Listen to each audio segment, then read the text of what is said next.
Albion is one of the most beloved companies the sword reproduction market has to offer. For years, they have brought the best products to the table.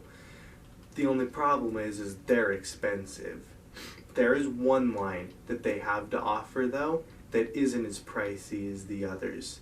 That is the Squire Line, and this is my Albion Squire Line 15th century bastard sword, and I love this thing.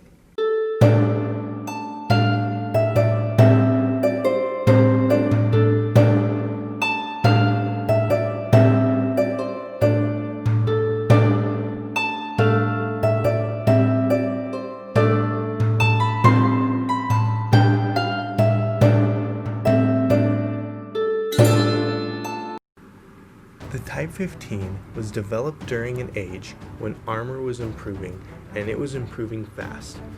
Up until this time, swords had been more favored towards the cut, with examples of wide, long blades. Oakshot's Type 10 through 13 had been the dominating sword on the battlefield for ages. However, times were changing. Armor was improving and improving fast. The wide, faintly tapered blades just didn't cut it anymore. In order to combat these new advancements in armor, the sword developed a more thrust-centric shape. Swords became narrower. The Type 15 is a perfect example of this new style of sword. Originating in the late 13th century, the Oakshot Type 15 saw popularity in the 14th, 15th, and early 16th centuries. The Type 15 has a flat, sharply tapered blade with a diamond cross-section. It is narrower and stiff in order to be able to get into the gaps of the armor and thrust more effectively. The Type 15 is one of the more common swords. Because of its popularity, many are in museums and are also widely represented in medieval artwork. My Albion is a fine example of this style of blade, quick in the hand and powerful in the thrust. Now Albion has no shortages of Type 15 blades. However, this profile suits me better than the longer, more slender versions we see in the Ringek, Talhofer, and the like.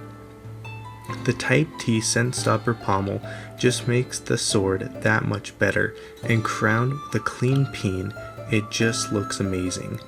Overall, the wide to slender blade and scent stopper pommel come together to make a sword that is just catching to the eye. Thomas from Medieval Review said it best: simple, clean lines.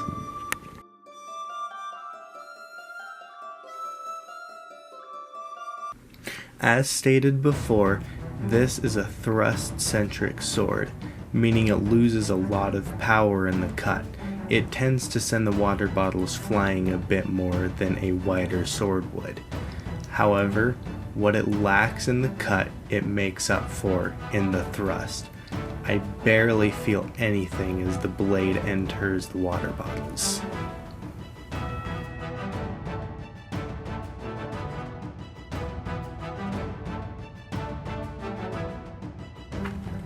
Another thing I love about this sword is the weight. It's such a light and nimble sword, and to show that, here's a flourish demonstration.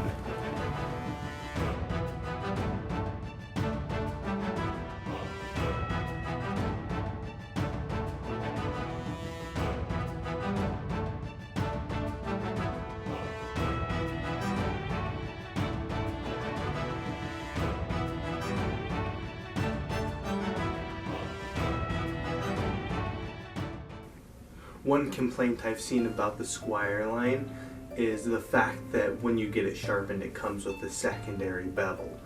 I'll admit that a single bevel sword is definitely preferable, but Albion has done a great job at blending the secondary bevel with the blade itself. It looks really good considering the fact that it's there. Another complaint that I've seen is the grip. On most Albions, the grip comes cord wrapped, and some of them have risers. This makes for a very ergonomical grip. However, the Squire Line doesn't have this same cord-wrapped grip. It just comes with smooth leather. Some people find the smooth leather very hard to hold on to.